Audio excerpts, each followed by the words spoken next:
All right, so one of the things that I know a lot of people get concerned about when they're thinking about their retirement, if they're going to have enough money to last through retirement, is there's a perception sometimes that the markets are always doing badly. I know folks that work with day traders, and I think in those situations, the perception is actually the opposite, is that markets are always doing well and there's always opportunity. There actually is something to that point of view. Both sides are wrong to some degree as well. But today, I really want to address the folks who don't follow the markets closely on a day-by-day basis, who listen to a lot of the news. And frankly, let's face it, political news, geopolitical news, there's just a lot of stuff out there that can make you feel very, very discouraged right now, regardless of where you are on the political aisle. I get that. There's something out there to discourage everybody. We're looking at a chart here of the S&P 500, and I've got my cursor right around 2011 in here.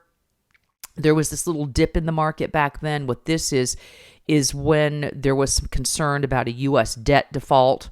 That was a big item that was in the news, okay, that panicked people. You had something back here at the end of 2012. I'm kind of looking at this. I think that was around the time, if I'm recalling this correctly, where there was concern about the fiscal cliff. And then you see that the markets took off strong, had one of their best years ever in 2013. But the point is, I began working with some clients, we're going to call it right around this 2012 period of time, who the memory of 2008, we're looking at a monthly chart of the S&P 500 right now, by the way. The memories of this 2007 through 2009 crash were so fresh, so vibrant in their minds that they didn't even realize that the markets had rallied strong. Okay, so we're back here. You had this high back here in October 2007.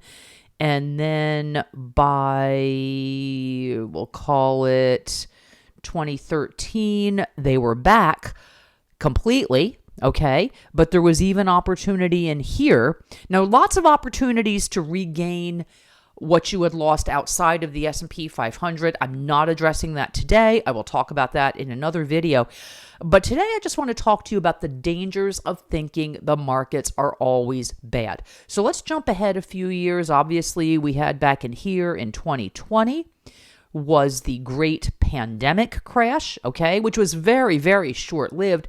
And I remember I was talking to people back in maybe August of 2020 who were saying, I'm afraid to look at my brokerage statements.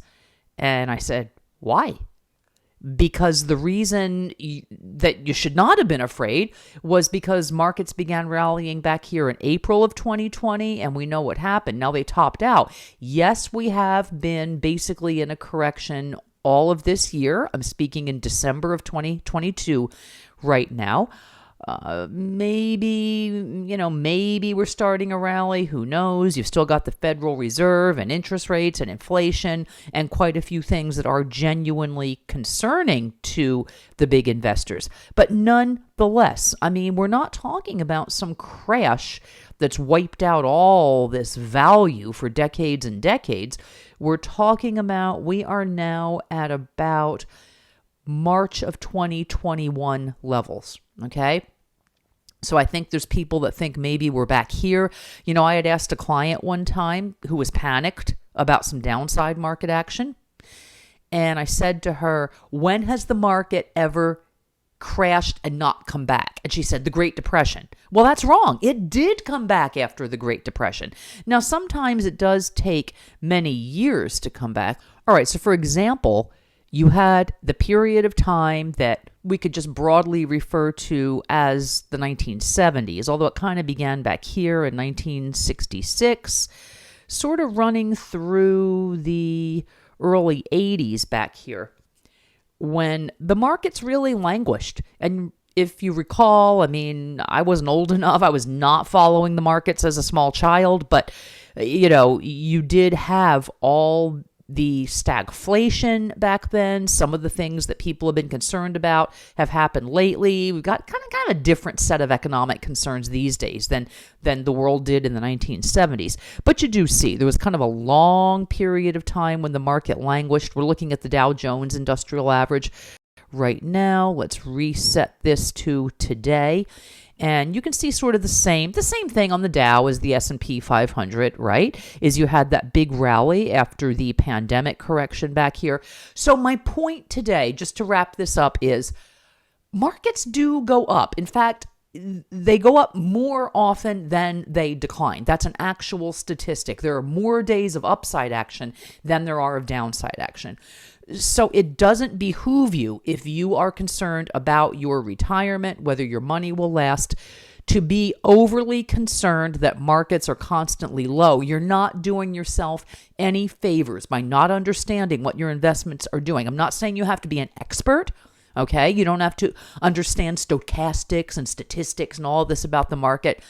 You don't have to check it every day. I don't recommend that either. That's the client that was panicking about the market. She checked it every single day. That made her feel like it was always, always down. And certainly there are periods of time when the market is down, which seems like it's going to last forever, and it's always been that way. 2022 has kind of had some of that feeling about it, but we know based on history that's really highly, highly unlikely to be the case. I mean, you'd have to have everything crash, go bankrupt. I mean, imagine what would have to happen to have markets just go down and never come up.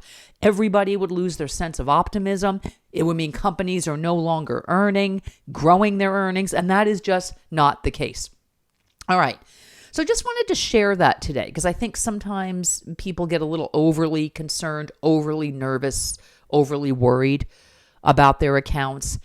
And it helps to have a little bit of a dose of reality that despite the news, despite that a lot of people feel, and I understand this, that the world is just going in the wrong direction, it's not as negative as you think. Historically, that has not been the case, and that is not the case today. All right. Thank you for watching. I hope you found that helpful.